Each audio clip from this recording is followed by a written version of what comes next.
नमस्कार, news room से big breaking में आप सभी का स्वागत करता हूं, इस्तकबाल करता हूं। आज रविवार का दिन है, लेकिन बहुत सारी खबरें ऐसी हैं जो आप तक पहुंचाना ज़रूरी है और इस कार्यक्रम को लेकर हम सीधे न्यूज रूम से आपके सामने मौजूद हैं। और सबसे बड़ी बात कि आज एक तरफ ईरान एक ब्रेक के बाद फिर से वहां से खबरें आई हैं और सबसे बड़ी खबर यह है कि खामनेई, जो आयतुल्लाह अली खामनेई हैं, सुप्रीम लीडर ईरान के, वो अब बाहर आ गए हैं, बाहर दिखे हैं, एक पब्लिक कार्यक्रम में, सार्वजनिक कार्यक्रम में दिखे हैं और इसके बाद दुनिया भर में चर्चा है। और जैसे वो दिखे, दूसरी तरफ ये भी खबर आ रही है कि नेतन्याहू जो हैं वो अमेरिका की तरफ जा रहे हैं। यानी अमेरिका क्यों जा रहे हैं, इस पर भी चर्चा करेंगे। तस्वीर आप देखिए, सीधे खामनेई का स्वागत हो रहा है और खामनेई बाहर हैं। ये तस्वीर आप देख रहे हैं, खामनेई अब बाहर आए। एक 12 दिनों का जो ब्रेक था, उस ब्रेक के बाद, और उस 12 दिन, वो जो 12 दिन थे वो बहुत इंपॉर्टेंट ईरान के हिसाब से, दुनिया के हिसाब से 12 दिन बहुत इंपॉर्टेंट इसलिए थे क्योंकि पूरी दुनिया को ये लग रहा था कि ईरान यहाँ हार मान जाएगा या इस युद्ध में ईरान पराजित हो जाएगा, लेकिन हुआ नहीं ऐसा। और वहाँ अमेरिका को सीज फायर की घोषणा करनी पड़ी और दूसरी तरफ इजराइल जो है वो भी बैकफुट पर नजर आ रहा है। इजराइल के प्रधानमंत्री बेंजामिन नेतन्याहू पहुंचने वाले हैं अमेरिका, लेकिन आखिर क्यों पहुंच रहे हैं अमेरिका और खामनेई के आते ही अमेरिका क्यों भागे, हम भी लिख भी रहे हैं।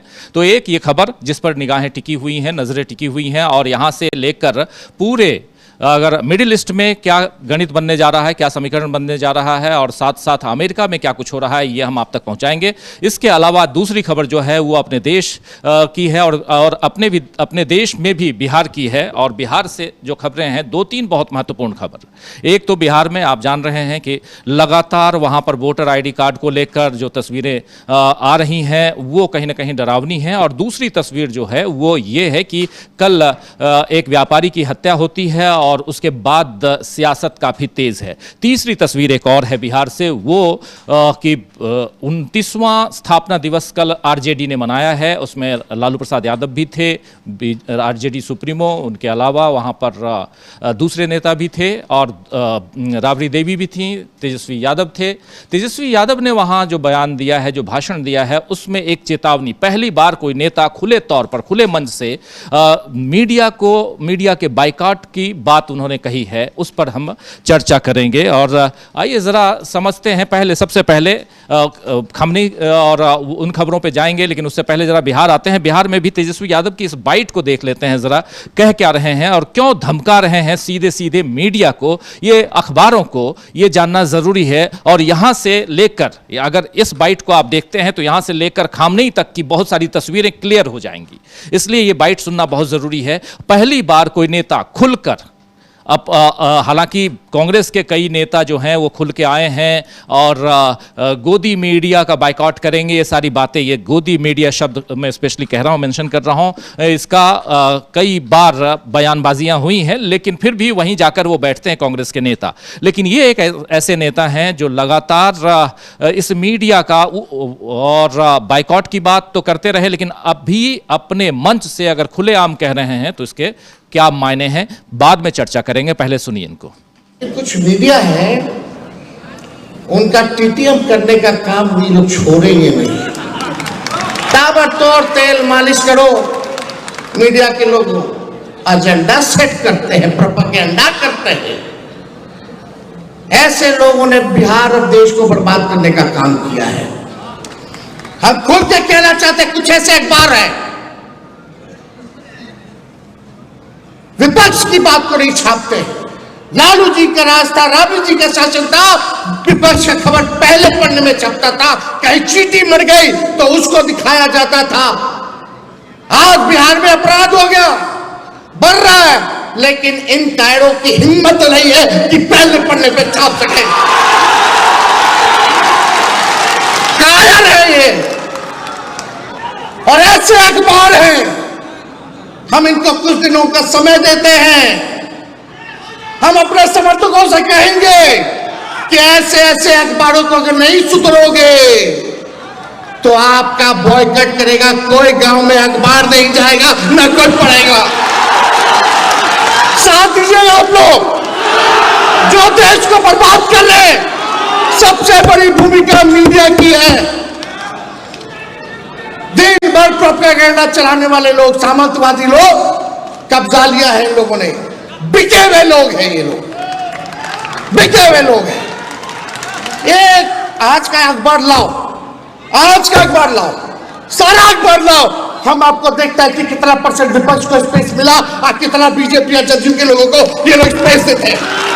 चुनौती है, कल का अखबार लाओ, परसों का अखबार लाओ। लेकिन ये लोग इतने बेशर्म है कि इनकी बेशर्मी जाएगी नहीं है। हम तो खुला मंगे हैं भैया, इन लोगों का ये हाल है अखबारों का। विज्ञापन हम लोग देते हैं, विज्ञापन में पैसा लोग देता है, तब अखबार छापता है कि नहीं छापता है। हम लोगों ने विज्ञापन दिया कुछ दिन पहले, बिहार के नाम हमने चिट्ठी लिखी थी पेंशन वाला, उसमें संघी नाम लिखा हुआ था, उसमें RSS नाम लिखा हुआ था। कई अखबारों ने मना कर दिया कि विज्ञापन नहीं छापेंगे, आप संघी हटा दीजिए। अरे एक पैसा ले रहे हो, हमको बता रहे तो क्या हम विज्ञापन में देंगे? ऐसा हुआ था क्या 2005 से पहले? होता था क्या जी?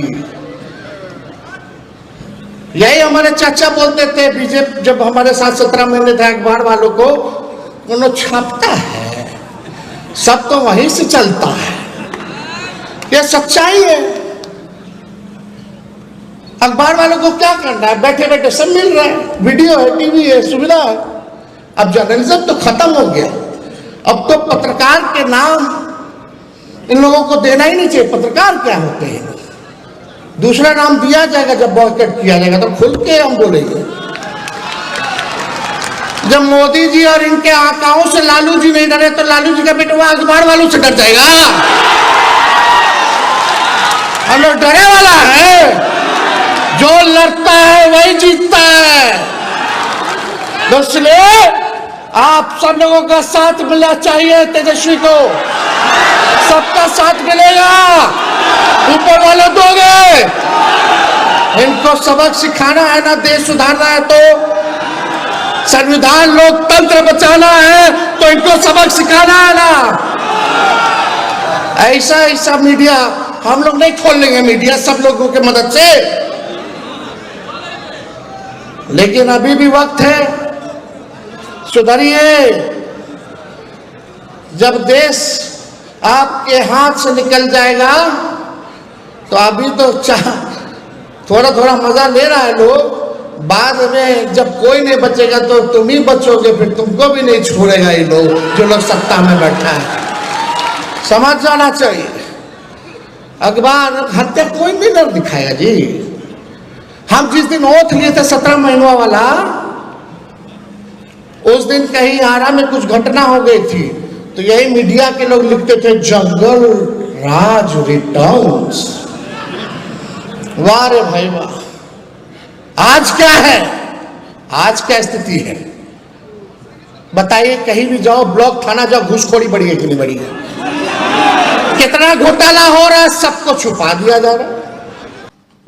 तो आप सुन रहे थे यहाँ तेजस्वी यादव अपनी बात कर रहे थे और साफ साफ मीडिया को लगभग 4.5 मिनट की ये बाइट, बहुत इंपॉर्टेंट बाइट, जहां पर मीडिया पर सीधा प्रहार और सीधा कि लालू प्रसाद का बेटा जो है वो नहीं डरेगा, वो नहीं घबराएगा इनके सामने। मीडिया और उसकी पोल खोलते हुए और मीडिया और नरेंद्र मोदी, शाह और नीतीश कुमार के साथ क्या संबंध है, ये सब कुछ यहाँ बताते हुए अपने कार्यकर्ताओं में जोश भरते हुए यहाँ पर तेजस्वी यादव को आप सुन रहे थे। तेजस्वी यादव की एक लाइन साफ दिखाई दे रही है कि आने वाले चुनाव के लिए वो कितनी तैयारी के साथ यहाँ हैं। और सबसे बड़ी इससे भी बड़ी बात ये कि 2005 से पहले जिसको जंगल राज कहा जाता था, उस समय क्या था मीडिया का हाल और अभी क्या है मीडिया का हाल, ये सब कुछ यहाँ बयां करते हुए तेजस्वी यादव इस का जो ये भाषण है, बहुत इंपॉर्टेंट भाषण, इसको आप पूरा सुन सकते हैं इनके चैनल पे जाके। लेकिन यहाँ मीडिया का जिक्र होना इसलिए ज़रूरी है क्योंकि बिहार में इस वक्त आप जान रहे हैं वोटर आइडेंटिफिकेशन के लिए एक स्पेशल ड्राइव चल रहा है, स्पेशल इंटेंसिव रिवीजन के नाम से, यानी SIR के नाम से ये चुनाव आयोग ये कार्यक्रम कर रहा है। लेकिन उसमें भी मीडिया का जो रोल होना चाहिए, उस रोल में मीडिया वहां नजर नहीं आता है, इसलिए यहां पर एक नाराजगी दिखाई दे रही है और तेजस्वी यादव में। लेकिन ये नाराजगी और भी है, दूसरे ढंग से भी है, क्योंकि कितना स्पेस दिया जाता है मीडिया में विपक्ष को, ये बात भी यहां कह रहे थे तेजस्वी यादव। तो तेजस्वी यादव की ये बातें और भी आगे थोड़ी बढ़ेंगी, लेकिन उससे पहले आप जानते हैं कि कल गोपाल खेमका का वहाँ मर्डर हो गया, उनकी हत्या कर दी गई पटना में, और इसके बाद एक दूसरी सियासत चल रही है। और जिस जंगल राज की बात करते थे नीतीश कुमार, लेकिन उन्हीं के राज में अगर इस ढंग से चल रहा है तो इसके क्या मायने हैं, ये सब यहाँ समझने की भी ज़रूरत है। और इस पर आज कल ही कांग्रेस पार्टी ने भी ट्वीट किया था और वहाँ के तमाम विपक्षी दलों के नेताओं ने भी अपनी अपनी बात की थी, लेकिन आज राहुल गांधी ने उस पर ट्वीट किया है। और क्या कुछ ट्वीट किया, जरा स्क्रीन पे लेके आता हूं। और राहुल गांधी का ये ट्वीट देखिए, कह रहे हैं कि पटना में व्यवसायी गोपाल खेमका की सरेआम गोली मारकर हत्या ने एक बार फिर साबित कर दिया है कि भाजपा और नीतीश कुमार ने मिलकर बिहार को भारत की क्राइम कैपिटल बना दिया है। आज बिहार लूट, गोली और हत्या के साए में जी रहा है। अपराध यहां नया नॉर्मल बन चुका है और सरकार पूरी तरह नाकाम। बिहार के भाइयों और बहनों, ये अन्याय अब और नहीं सहा जा सकता। जो सरकार आपके बच्चों की सुरक्षा नहीं कर सकती, वह आपके भविष्य की जिम्मेदारी भी नहीं ले सकती है।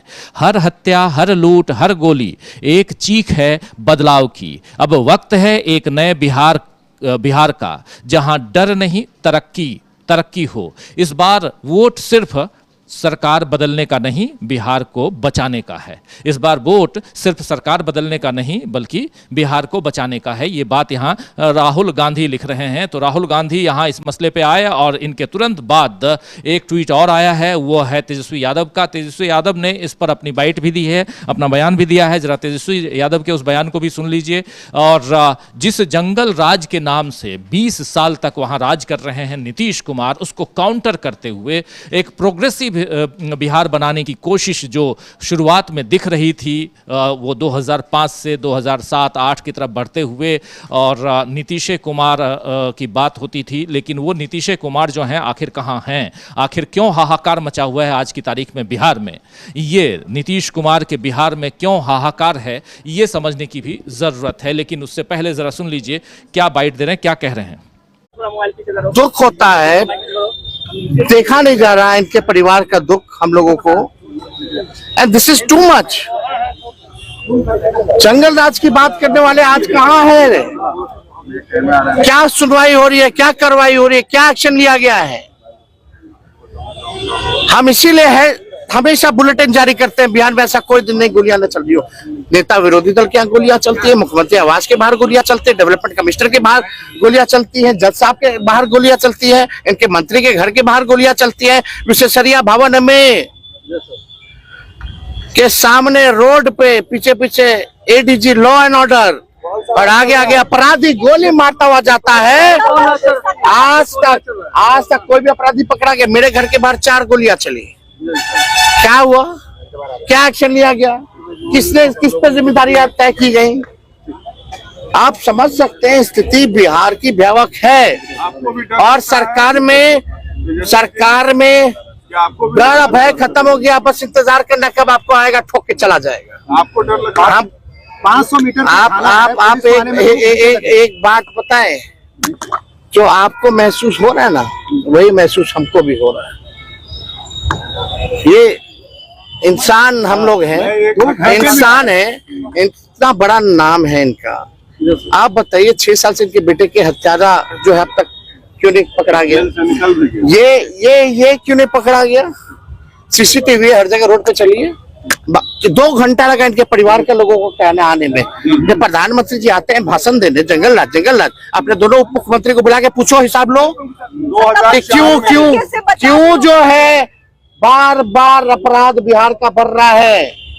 ये पहली घटना नहीं है ना, लगातार हो रही है। कोई ऐसा जिला नहीं है जहां गैंग रेप, किडनैपिंग, मर्डर, लूटपाट, अपहरण नहीं हो रहा। सॉरी टू से, आप लोगों को हमको दोष नहीं, आप लोगों के जो मीडिया जब तक असली भूमिका में नहीं आएगी, अभी ये घटनाओं तो खाल नोच लिया होता तेजस्वी यादव का, खाल नोच लिया होता मीडिया।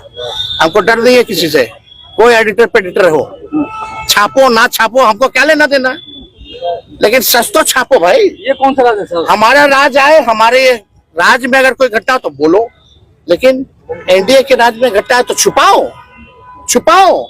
प्रोपेगेंडा करो।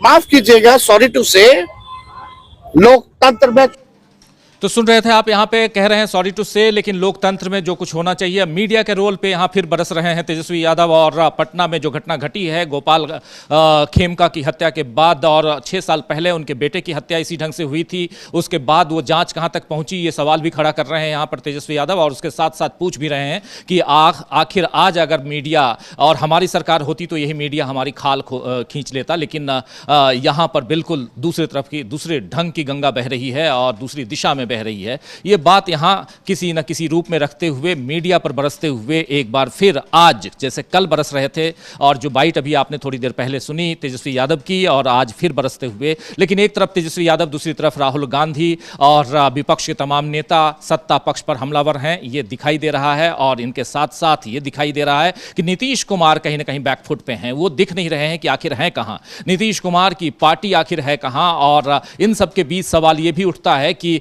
SIR जो वहां चल रहा है, यानी स्पेशल इंटेंसिव रिवीजन जो चल रहा है वोटर लिस्ट का, उसमें और उसके लिए अगर विपक्ष नाराज है, अपनी नाराजगी जता रहा है, वो जा रहा है चुनाव आयोग के पास नाराजगी जताने के लिए, इस पर कई सारे सवालों के साथ जा रहा है, तो सत्ता पक्ष क्या कर रहा है, सत्ता पक्ष के बाकी नेता क्या कर रहे हैं, क्या उनके लिए सब कुछ गुडी गुडी है, क्या उनके लिए सब कुछ विन विन वाली स्थिति में है, या वो डर के और नरेंद्र मोदी के सामने सरेंडर हो गए हैं। और अगर बीजेपी के सामने दूसरे दल सरेंडर हो जाएं तो ये भी, और उसमें भी NDA के दल सरेंडर हो जाएं तो चलिए इसको भी थोड़ी देर के लिए मान लेते हैं, लेकिन बीजेपी के नेता आखिर क्या कर रहे हैं, वो आखिर इसका विरोध क्यों नहीं कर रहे हैं। बिहार में जो कुछ चल रहा है इसमें न सिर्फ वोटर ID रिवीजन की बात हो रही है, बल्कि यहां पर सीधे सीधे नागरिकता की बात आ रही है। आपकी नागरिकता पर यह सवाल आ चुका है कि अगर आपके पास ये डॉक्यूमेंट्स नहीं हैं तो आप बिहार के, इस देश के नागरिक नहीं हैं और आप फॉरेनर घोषित हो जाएंगे, आपको बाहर भी किया जा सकता है। लेकिन कई खबरें ऐसी भी आई हैं, एक आध तस्वीरें ऐसी आई हैं, वीडियो विजुअल्स ऐसे आए हैं जिसमें BLO ही कह रहे हैं कि हमारे पास भी डॉक्यूमेंट्स नहीं हैं, हम भी अपने माता पिता के जन्म प्रमाण पत्र नहीं दे सकते, तो हमारा कार्ड भी नहीं बनेगा। जब BLO ये कह रहे हैं तो BLO जो घर घर जा रहे हैं वो क्या कन्विंस करेंगे और क्या बनवाएंगे, किनके वोटर ID कार्ड बनवाएंगे, ये देखना होगा। तो बहुत बिहार इस वक्त किसी न किसी रूप में देखा जाए तो वो बैकफुट पर है, और उसका कारण है कि वहाँ की NDA सरकार, और NDA सरकार ये दबाव नहीं बना पा रही है चुनाव आयोग के ऊपर। चुनाव आयोग के खिलाफ ADR जा चुका है सुप्रीम कोर्ट में, ये खबर आपको कल मिल गई थी। और अब सुप्रीम कोर्ट में कब सुनवाई होगी, सुनवाई होगी भी या नहीं होगी, सिर्फ नोटिसेस जारी किए जाएंगे, तब तक 1 महीने का वक्त गुजर जाएगा, या तत्काल इस पर रोक लगाकर सुप्रीम कोर्ट आगे बढ़ेगा, ये सब कुछ आने वाला जो सप्ताह है, यानी कल से जो सप्ताह की शुरुआत हो रही है उसमें पता चलेगा। लेकिन उससे पहले जो कुछ वहाँ पे हो रहा है इस बरसात के समय में, उस पर सबकी निगाहें टिकी हुई हैं, इसलिए भी क्योंकि परेशानी में सब हैं वहाँ पे बिहार में, अब ऊपर से नीचे तक। लेकिन दूसरी तरफ आप चलें उधर खामनेई की तरफ, मैं अपने साथी अविनाश को बुलाना चाहता हूं। और खामनेई जो हैं वो बाहर निकल के आ गए हैं अविनाश, और दूसरी तरफ ये भी देख रहे हैं हम कि नेतन्याहू जाने की तैयारी कर रहे हैं अमेरिका। क्या भाग रहे हैं क्या नेतन्याहू? नहीं, बिल्कुल जो जिस तरीके से वहाँ हालात बन रहे हैं जिस तरीके के, उस तरीके से तो साफ दिखाई दे रहा है कि इजराइल इस बार डरा हुआ है। और नेतन्याहू जिस तरीके से अमेरिका पहुंचे हैं, कहा तो यह जा रहा है कि गजा में जो सीज़ फायर के लिए ट्रंप ने ऐलान किया है, और उस चीज़ के लिए बातचीत करने के लिए जो नेतन्याहू हैं वो अमेरिका पहुंच रहे हैं। लेकिन ये माना जा रहा है कि जिस तरीके से ईरान तैयारी कर रहा है, जंग की तैयारी लगातार ईरान में चल रही है, और जिस तरीके से खामनेई अब सामने आए हैं, जिस दिन नेतन्याहू का अमेरिका जाना और खामनेई का सामने आना, तो ये साफ दिखाई दे रहा है कि नेतन्याहू भयभीत हैं और वो अमेरिका से मदद मांगने के लिए पहुंचे हैं। खामनेई का ये वीडियो जो सामने आया है, जो हम दिखा रहे हैं, वो तेहरान का वीडियो है, खुमैनी मस्जिद है, उस मस्जिद में आज आयतुल्ला खामनेई, हाँ, जो वीडियो हम देख रहे हैं ये खुमैनी मस्जिद का है। जो रोहिल्ला खुमैनी जो उनके पहले जो धर्मगुरु थे, जिन्होंने उनका नाम पर ही ये मस्जिद बनाई हुई है, और वहाँ आज जो आयतुल्ला खुमैनी है वो पहुँचे थे। और खामनेई पहुँचे थे आज वहाँ पर, और उसी का ये वीडियो जारी हुआ है। और इस वीडियो के जरिए साफ साफ संकेत दे दिया है ईरान के सुप्रीम लीडर ने कि ईरान किसी से डरने वाला नहीं है। क्योंकि अब तक ये कहा जा रहा था कि मोसाद के तमाम एजेंट हैं जो खामनेई को तलाश कर रहे हैं और उनकी जगह, क्योंकि सत्ता बदलने के लिए ज़रूरी है कि सबसे पहले खामनेई को सत्ता से हटाया जाए, और उनकी हत्या करने की लगातार कोशिश चल रही है वहाँ पर। लेकिन खामनेई ने साफ कर दिया है, वो लगातार बोल भी रहे हैं कि ईरान किसी से डरता नहीं है और किसी के आगे झुकेगा भी नहीं। और जिस तरीके से वो सामने आए हैं और उसके बाद नेतन्याहू को अमेरिका भागना पड़ रहा है, तो साफ दिखाई दे रहा है कि नेतन्याहू अमेरिका से मदद मांगने के लिए गए हैं कि हमें किसी तरीके से ईरान से बचा लें। क्योंकि अब अगर जंग होती है, क्योंकि ईरान के जो तमाम कमांडर हैं उनकी तरफ से ये बयान आया है कि हमने सिर्फ 5% ताकत अपनी दिखाई थी, और उस 5% ताकत में ही जो इजराइल में तबाही मच गई थी। और अगर इस बार हमने पहले हमला कर दिया तो इजराइल संभल ही नहीं पाएगा, उसको हमला करने का मौका ही नहीं मिलेगा। और इसीलिए जिस तरीके से तैयारियां चल रही हैं ईरान में कि अगर अमेरिका से लौटते हैं वो और इजराइल की तरफ से हमला होता है, शुरुआत भी होती है, तो जो पलटवार होगा उससे अमेरिका इजराइल को बचा भी नहीं पाएगा। इसीलिए लगातार जिस तरीके से नेतन्याहू का अमेरिका पहुंचना, और उससे पहले अमेरिका के कई विमानों का जो पश्चिम एशिया में उनके जो सैन्य ठिकाने हैं वहाँ लगातार सैन्य मजबूती जिस तरीके से घेराबंदी अमेरिका करने में जुटा हुआ है, उससे तो साफ दिखाई दे रहा है कि अमेरिका किसी भी तरीके से इजराइल को सुरक्षित रखने की कोशिश कर रहा है। और वो पश्चिम एशिया के तमाम जो मुस्लिम देश हैं उनसे भी कह रहा है कि आप इजराइल को मान्यता दे दीजिए, ताकि अगर ईरान से लड़ाई होती है तो जो पूरा पश्चिम एशिया है वो ईरान के खिलाफ ही खड़ा दिखाई दे। लेकिन क्योंकि 12 दिन की जो जंग चली थी उसमें साफ साफ दिखाई दिया था कि जो पश्चिम एशिया के मुस्लिम देश थे उनके अंदर आंदोलन सा चल रहा था। वो लगातार अमेरिका पर दबाव बना रहे थे कि अगर इजराइल के साथ में ये युद्ध थोड़ा लंबा और चला गया तो फिर हमको भी इसमें शामिल होना पड़ेगा, नहीं तो हमारे देश की जो जनता है वो हमको नहीं छोड़ेगी। जनता के दबाव, इतना ज़बरदस्त दबाव पड़ रहा था, चाहे वो तुर्की हो, चाहे वो सऊदी अरब हो, चाहे कतर हो, सभी देश चाहते थे कि जो इजराइल जो कर रहा है वो रुकना चाहिए। और ईरान पर जिस तरीके से हमला किया गया, ईरान जो कर रहा था वो पलटवार कर रहा था। पहले हमला जो इजराइल नहीं किया था, और ईरान की तरफ से यही कहा गया था कि हम युद्ध खत्म नहीं करेंगे, क्योंकि युद्ध जिसने शुरू किया है सबसे पहले वो हमला करे और लास्ट हमला हम करेंगे, उसके बाद ये जंग खत्म हो पाएगी। सीज फायर जो भी होगा उसका ऐलान सबसे पहले इजराइल को ही करना होगा। और अब दोबारा भी जो खामनेई सामने आए हैं उनका साफ साफ कहना है कि जो भी स्थितियाँ चल रही हैं, चाहे अमेरिका हो चाहे इजराइल हो, बोले यदि शांति से रहना है तो शांति से रह सकते हैं, लेकिन हमारे ऊपर किसी भी तरीके का कोई कंट्रोल नहीं रहेगा। और जहाँ तक लेकिन अब जिस तरीके से कहा जा रहा है कि जो परमाणु बम बनाने की जो चर्चाएं चल रही हैं उसके बहाने एक बार फिर से जंग शुरू हो सकती है। लेकिन इस बार जंग जो भी होगी तो वो बहुत ही भयानक जंग होगी, और इस बार इजराइल के साथ साथ अमेरिका को भी बहुत बड़ा नुकसान उठाना पड़ेगा। अमेरिका को नुकसान उठाना पड़ेगा, सही आप कह रहे हैं। लेकिन ईरान जो है वो इतनी मजबूती क्यों दिखा रहा है, कैसे दिखा रहा है, ये समझने की जरूरत है।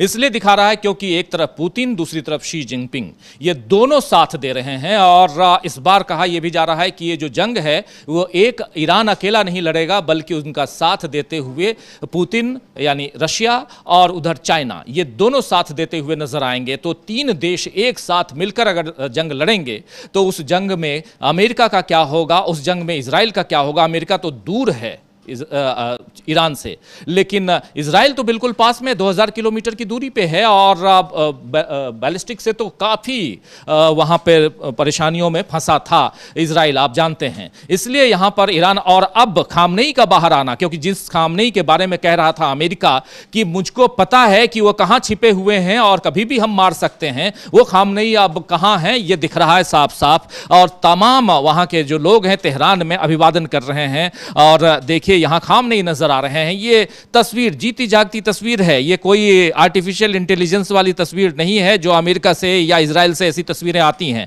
ईरान से ऐसी तस्वीर आ रही है, इसका मतलब है कि ये एक चुनौती देने के लिए बाहर आए हैं। ये कहा जा सकता है कि खामनेई चुनौती दे रहे हैं साफ साफ यहाँ अमेरिका को। इजराइल तो बहुत छोटा है, ये खामनेई बता चुके हैं। और दूसरी बात, एक चुनौती इन्होंने पहले पेश कर दी है जिसमें इनका कहना है कि हम परमाणु बम बनाने का या परमाणु कार्यक्रम, बम छोड़ दीजिए ये शब्द, उसको किनारे कर देते हैं, लेकिन परमाणु कार्यक्रम को हम नहीं रोकेंगे, ये ईरान कह रहा है और लगातार कह रहा है। तो इसका मतलब है कि ईरान अपनी बातों पे अडिग है और आने वाले समय में हो सकता है कि ईरान ही हमला करे, ईरान ही सीज फायर तोड़े और सीधा हमला, क्योंकि छोटी छोटी जगहों पे जैसा आप बता भी रहे हैं कि ईरान पे छोटे छोटे हमले कर रहा है इजराइल बात नहीं मान रहा है, लेकिन भाग के पहुंचे हैं उधर, पहुंचने वाले हैं कह सकते हैं नेतन्याहू और मदद के लिए। अमेरिका कितनी मदद करेगा ये, इसको भी जरा समझिए। अमेरिका के पास उसका जो खजाना है वो खाली हो रहा है।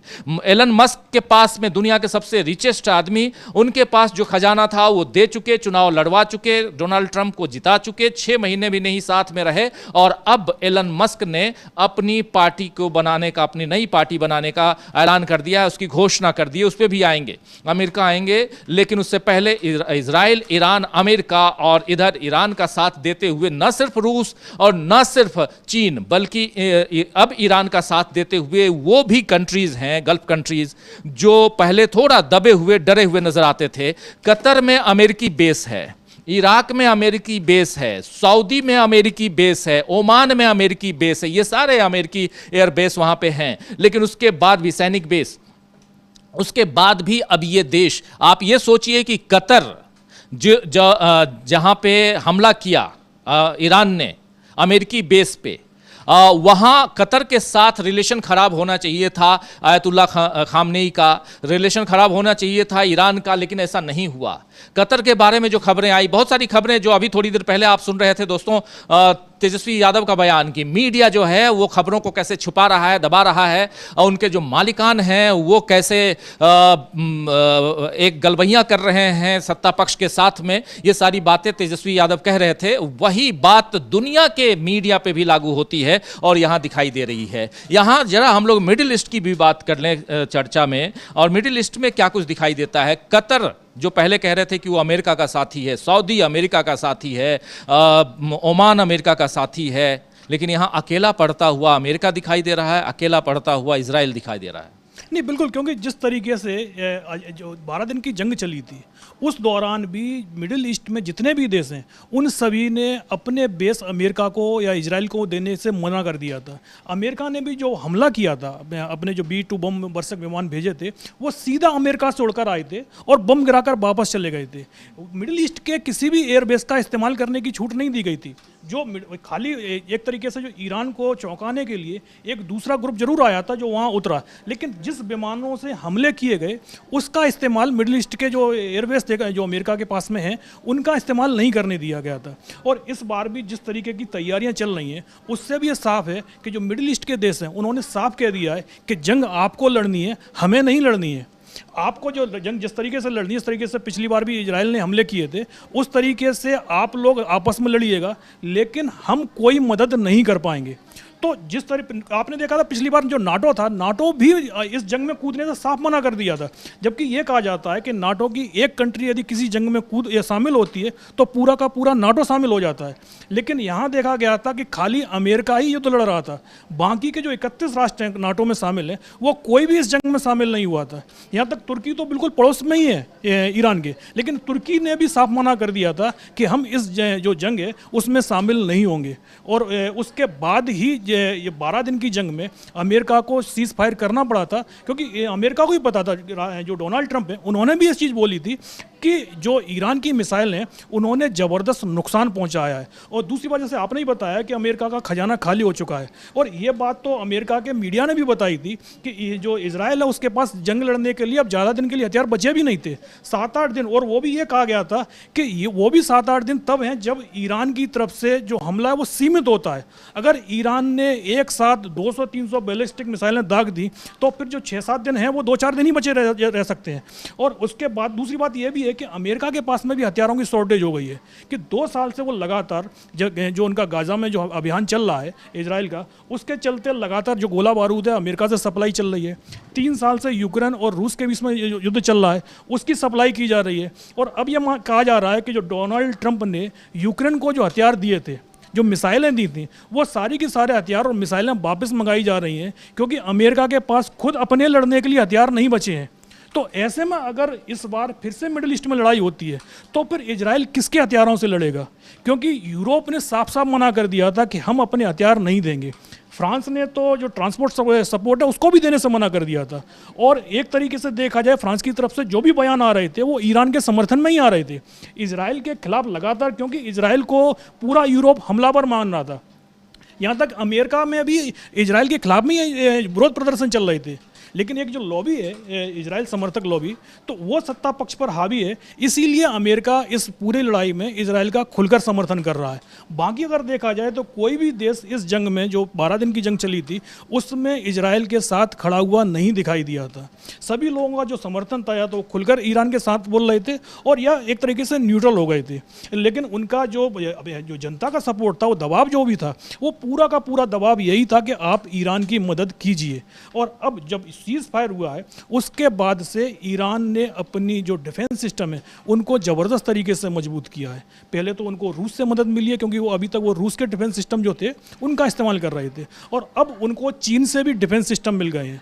चीन की तरफ से ये भी कहा गया है कि अगर जंग होती है तो जो सैटेलाइट का जो इस्तेमाल जो है वो ईरान को रियल टाइम पिक्चर वो अवेलेबल कराएगा, ताकि अगर इजराइल की तरफ से कोई भी हमला होता है तो उसकी जानकारी पहले से ही मिल जाए। लेकिन इस बीच एक खबर ये भी आ रही है कि इजराइल में इलेक्ट्रिक कार भेजी जा रही थी चाइना की तरफ से, उस कार को इजराइल ने मतलब लेने से रोक दिया है। आईडीएफ ने, वहाँ इजरायली डिफेंस फोर्स जो है उनका, उसने रोक दिया है, इसलिए क्योंकि उसमें जासूसी कुछ उपकरण दिखाई दिए हैं। यानी चाइना जो है इजराइल को जो इलेक्ट्रिक कार सप्लाई कर रहा था, उस कार की खेप को रोक कर आईडीएफ ये बता रहा है कि ईरान के साथ जो जंग चल रही थी और उसके कारण चीन और इजराइल के जो संबंध खराब हुए हैं वो अब धरातल पे है। यानी अब चीन और इजराइल के संबंध अच्छे नहीं दिख रहे हैं, और उधर रूस के साथ भी इजराइल के संबंध अच्छे अब आने वाले समय में और खराब दिखेंगे। ये सब कुछ एक अलग गतिविधियां दिख रही हैं, जिसमें पूरी जियोपॉलिटिक्स को देखें तो दो फार होते हुए हम देख रहे हैं। एक तरफ अमेरिका है, अमेरिका के साथी देश हैं, नेटो है, नेटो भी अमेरिका का कब तक साथ देगा ये भी देखना होगा, क्योंकि सबको टैरिफ की धमकी दिखाकर, डराकर बांधने की कोशिश, अपने पक्ष में करने की कोशिश में ट्रंप हैं। लेकिन जब ट्रंप के साथी ही उनके साथ नहीं है, एलन मस्क बाहर निकल चुके हैं। एलन मस्क ने एक अपनी पार्टी बनाने की घोषणा कल रात को कर दी है, और उन्होंने कहा है साफ साफ कि अमेरिका में दो दलीय जो स्थिति बनी हुई है, रिपब्लिकन और डेमोक्रेट्स के बीच में ही चुनाव होता है, यहाँ तीसरे दल की ज़रूरत है। और इस हिसाब से, लेकिन दूसरी तरफ जब ट्रंप सीधे एलन मस्क को धमकी देते हैं कि नागरिकता छीन कर हम दक्षिण अफ्रीका आपको भेज देंगे, तो अब इसका मतलब ये माना जाए कि ट्रंप और एलन मस्क की लड़ाई जो है वो बढ़ेगी। एक तरफ यहाँ पर रूस, चीन और यूक्रेन की जो तिकड़ी है, ये जो जोड़ी है तिकड़ी की, इस जोड़ी के साथ ये अमेरिका और इजराइल के ऊपर हमला करने की जो रणनीतियां बन रही हैं, हॉर्मुज स्ट्रेट की बात चल रही है और उसमें भी माइंस बिछाने की बात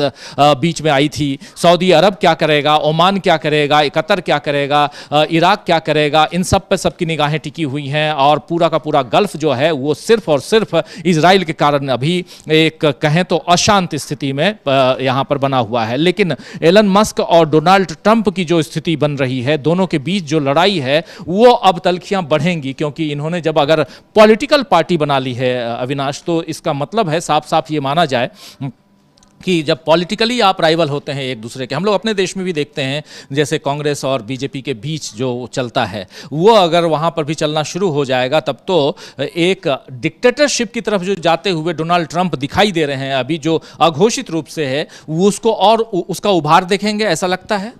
हाँ, बिल्कुल इस तरीके से दिखाई दे सकता है, जिस तरीके से राष्ट्रवाद की बात डोनाल्ड ट्रंप की तरफ से की जाती है, और लगभग उसी तरीके की जो सियासत है वो एलन मस्क की तरफ से की जा रही थी। और एलन मस्क ने चुनाव में सपोर्ट भी इसीलिए किया था, लेकिन उसके बाद जैसे ही डोनाल्ड ट्रंप राष्ट्रपति बने, तुरंत कुछ दिनों बाद ही दोनों के बीच में मतभेद पैदा हो गए थे। और जिस तरीके से एलन मस्क को डोनाल्ड ट्रंप की तरफ से लगातार धमकियां दी जा रही थी कि आपकी जो नागरिकता है वो हम छीन लेंगे और आपको वापस अफ्रीका भेज दिया जाएगा, उसके बाद भी आप अगर एलन मस्क पार्टी बना रहे हैं तो ये साफ है कि वो डोनाल्ड ट्रंप को सीधा सीधा चैलेंज दे रहे हैं। डोनाल्ड ट्रंप राष्ट्रपति बनने के बाद से लगातार कमज़ोर होते हुए दिखाई दे रहे हैं। उनकी जो लोकप्रियता है वो भी तेज़ी से नीचे की तरफ आई है। और अगर ऐसे में एलन मस्क का नई पार्टी बनाना, और अपनी पार्टी का नाम भी बता दिया है कि वो अमेरिका पार्टी बना रहे हैं, अमेरिका के नाम से ही उन्होंने अपनी पार्टी का नाम रजिस्टर कराने की बात कह दी है, तो ये जो उनकी अमेरिका पार्टी है वो एक तरीके से सीधा सीधा जो चैलेंज कर रही है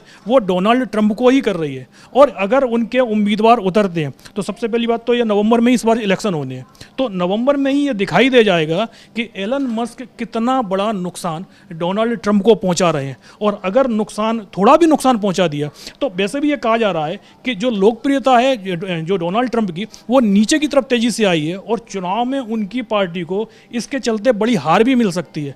और उसमें अगर एलन मस्क ने और डेंट कर दिया तो फिर जो ट्रंप हैं, उनकी जो रिपब्लिकन पार्टी है, उनके लिए अगला जो साल है उसमें जो संसद के वहाँ के चुनाव होने हैं उसमें पार्टी बहुमत भी खो सकती है। और उसके बाद डोनाल्ड ट्रंप राष्ट्रपति भले ही बने रहेंगे लेकिन उनके जो पावर है वो पूरी तरीके से उनके हाथ से निकल जाएगी और वो संसद के पास पावर चली जाएगी। तो जिस तरीके से आज उनकी तरफ से घोषणा होती है कि इस पर टैरिफ लगा दिया जाता है, एक नया कानून लेके आ गए, वो सारी चीज़ें खत्म हो जाएंगी। और इसी के चलते डोनाल्ड ट्रंप भी चाहते हैं कि एलन मस्क पार्टी नहीं बनाए, लेकिन अब उन्होंने पार्टी बना ली है। तो अब ये देखना है कि वो जो धमका रहे थे कि हम आपको अफ्रीका भेज देंगे, तो वो अफ्रीका भेज पाते हैं कि नहीं भेज पाते हैं।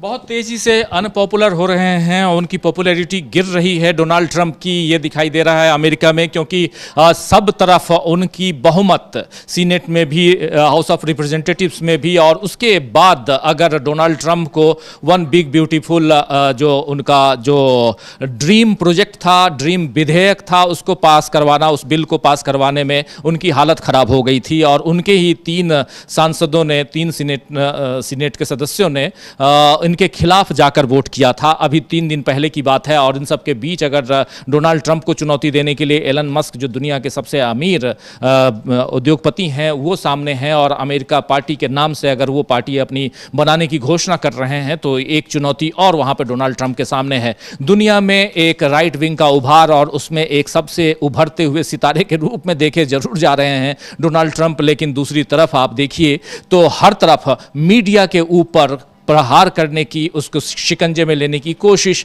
और वही कोशिश हिंदुस्तान में हम लोग पिछले 10, 12, 15 साल से देख रहे हैं। 15 नहीं, 11 साल हुए, 11 साल से बहुत ज़्यादा देख रहे हैं। हालांकि इसकी शुरुआत 15 इसलिए कह रहा हूं क्योंकि इसकी शुरुआत 2010-2011 से हो गई थी। सरकार थी उस समय ज़रूर यहाँ मनमोहन सिंह की, यूपीए की, लेकिन मीडिया लगभग बीजेपी के कंट्रोल में आ चुका था। और धीरे धीरे जैसे बीजेपी की सत्ता आई और मीडिया पूरे कंट्रोल में आ गया, जहां जहां बीजेपी की सरकार है, या नरेंद्र मोदी और अमित शाह के हिसाब से कहें तो उनकी जो डबल इंजन की सरकार है, वहां पर ज्यादा मीडिया को कब्जे में किया गया है। और उसी की पोल खोलते हुए कल नजर आए थे तेजस्वी यादव। आइए एक बार फिर से सुनाता हूं तेजस्वी यादव ने मीडिया के ऊपर, जो साथी बाद में जुड़े हैं उनके लिए, और बहुत इंपॉर्टेंट है, इसको बहुत ध्यान से इसलिए सुनने की जरूरत है कि कोई नेता तो है जो इतनी खुलकर अपनी बात रख रहा है।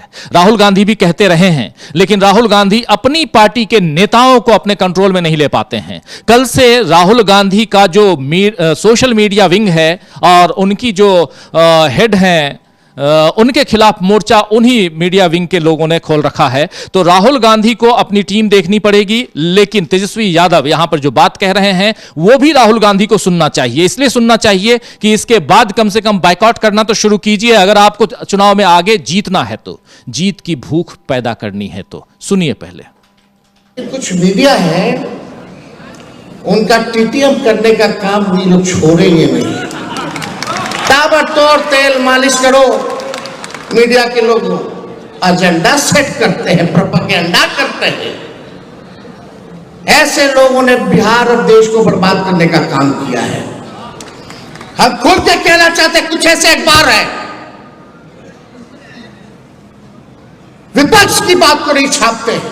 लालू जी का राज था, राबड़ी जी का शासन था, विपक्ष का खबर पहले पन्ने में छपता था। कहीं चींटी मर गई तो उसको दिखाया जाता था।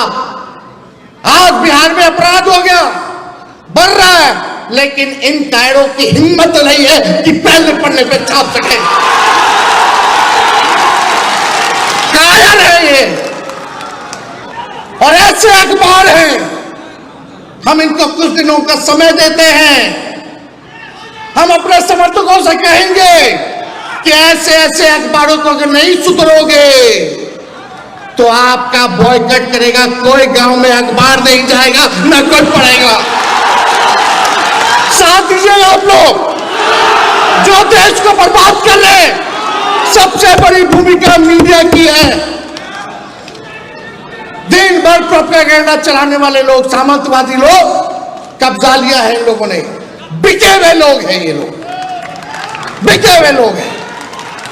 एक आज का अखबार लाओ, आज का अखबार लाओ, सारा अखबार लाओ, हम आपको देखता है कि कितना % विपक्ष को स्पेस मिला और कितना बीजेपी या जदयू के लोगों को ये लोग स्पेस देते हैं। चुनौती है। कल का अखबार लाओ, परसों का अखबार लाओ। लेकिन ये लोग इतने बेशर्म है कि इनकी बेशर्मी जाएगी नहीं। हम तो खुला मंगे हैं भैया। इन लोगों का ये हाल है अखबारों का। विज्ञापन हम लोग देते हैं, विज्ञापन में पैसा लोग देता है, तब अखबार छापता है कि नहीं छापता है।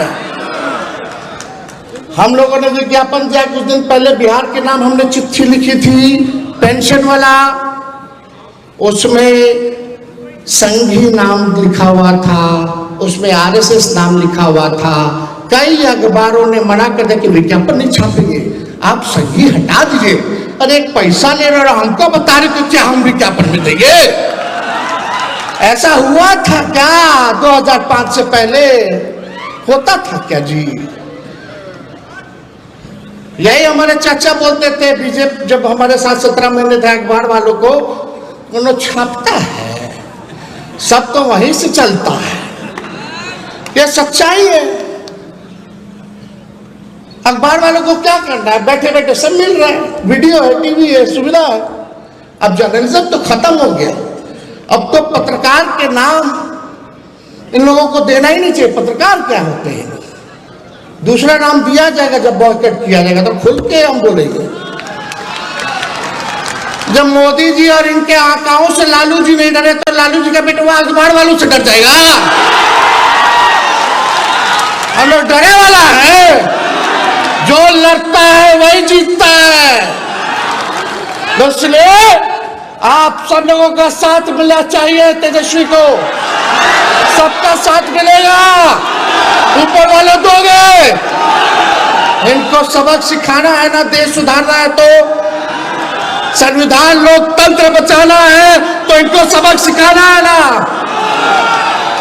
ऐसा ऐसा मीडिया हम लोग नहीं खोल लेंगे, मीडिया सब लोगों की मदद से। लेकिन अभी भी वक्त है, सुधरिए। जब देश आपके हाथ से निकल जाएगा तो अभी तो थोड़ा थोड़ा मजा ले रहा है लोग, बाद में जब कोई नहीं बचेगा तो तुम ही बचोगे, फिर तुमको भी नहीं छोड़ेगा ये लोग जो लोग सत्ता में बैठा है। समझ जाना चाहिए। अखबार हत्या कोई भी नहीं दिखाएगा जी। हम जिस दिन ओथ लिए थे 17 महीनों वाला, उस दिन कहीं आरा में कुछ घटना हो गई थी तो यही मीडिया के लोग लिखते थे जंगल राज रिटर्न्स। वाह रे भाई वाह। आज क्या है? आज क्या स्थिति है बताइए? कहीं भी जाओ, ब्लॉक थाना जाओ, घूसखोरी बढ़ी है कि नहीं बढ़ी है? कितना घोटाला हो रहा है, सबको छुपा दिया जा रहा है। तो आप सुन रहे थे यहाँ पर जंगल राज रिटर्न से लेकर मीडिया कैसे करता है। अगर विज्ञापन छापना है, छपवाना है तो फिर वहाँ पर क्या चलता है, पैसे लेकर आप विज्ञापन तो छापते हैं लेकिन वहाँ पर संघी या आरएसएस जैसे शब्दों को हटाने की बात कही जाती है। मीडिया से कितना परेशान हैं, यहाँ तेजस्वी यादव ये बात बता रहे थे और कह रहे थे कि हम लोग खुद अपना मीडिया खोल लेंगे, अपना अखबार खोल लेंगे, और एक एक्सपोज करते हुए यहाँ पर नजर आ रहे हैं, मीडिया को एक्सपोज करते हुए नजर आ रहे थे यहाँ तेजस्वी यादव। तो तेजस्वी यादव हो या राहुल गांधी हो, और मीडिया पर हमला करना इनका यहाँ पर लाजिमी है, वाजिब है कि वो करें।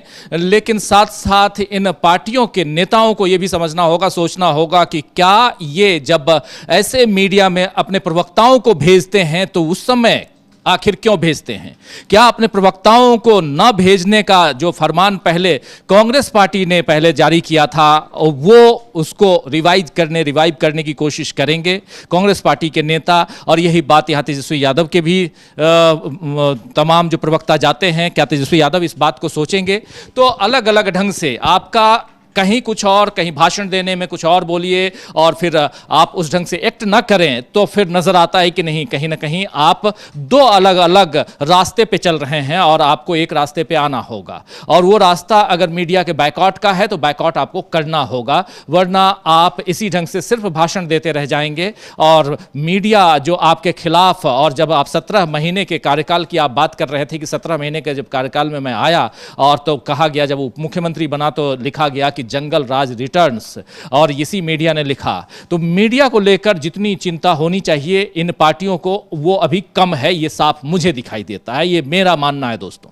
लेकिन इतना जरूर है कि मीडिया को एक्सपोज करने की जरूरत है और उसमें भी जो खबरें जिस ढंग से यहां छपनी चाहिए वो नहीं छप रही हैं। और यही बात, क्योंकि अभी से थोड़ी देर पहले जब हम चर्चा कर रहे थे ईरान, इजराइल, अमेरिका की चर्चा कर रहे थे, या रूस और यूक्रेन के बीच जो युद्ध है उसकी चर्चा हम करते हैं, तो एक पक्षीय खबरें आती हैं, आप भी पढ़ते होंगे। पूरी दुनिया में जो एक ग्लोबलाइजेशन का जो दौर चल रहा है उसमें यह भी ग्लोबलाइज हो चुका है और एक साइड हो चुका है। इसको दो दिशाओं में, दो अलग अलग ध्रुवों में बढ़ते हुए हम देख रहे हैं। दो ध्रुवीय हो चुका है, कहें तो ग्लोबलाइजेशन शब्द ठीक नहीं होगा, दो ध्रुव में बंटना जरूर कह सकते हैं।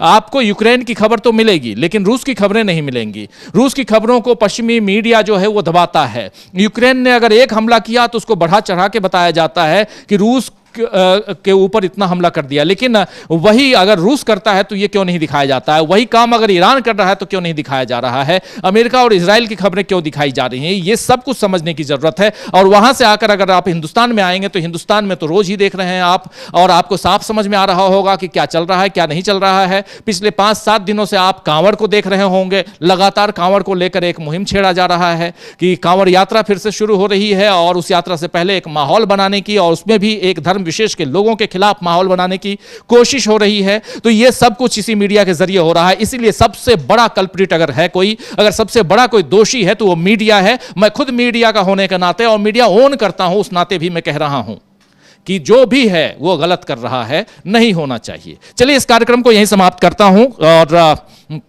बहुत शुक्रिया आप सबका दोस्तों। इस बिग ब्रेकिंग क्या कहें, कल की खबरें बहुत सारी रहती हैं और उन खबरों को थोड़ा आगे बढ़ाने की हम कोशिश करते हैं। और फिर भी इस चर्चा में, इस खबर में और इन खबरों के साथ आप जुड़े रहे, आप सबका बहुत बहुत शुक्रिया। शाम फिर मुलाकात होगी न्यूज़ पॉइंट में और उसके अलावा बहुत सारे वीडियो आप देखेंगे लगातार डीवी लाइव पे। अलग अलग खबरों को आप देखिए, शॉर्ट्स को देखिए, शॉर्ट्स बहुत शानदार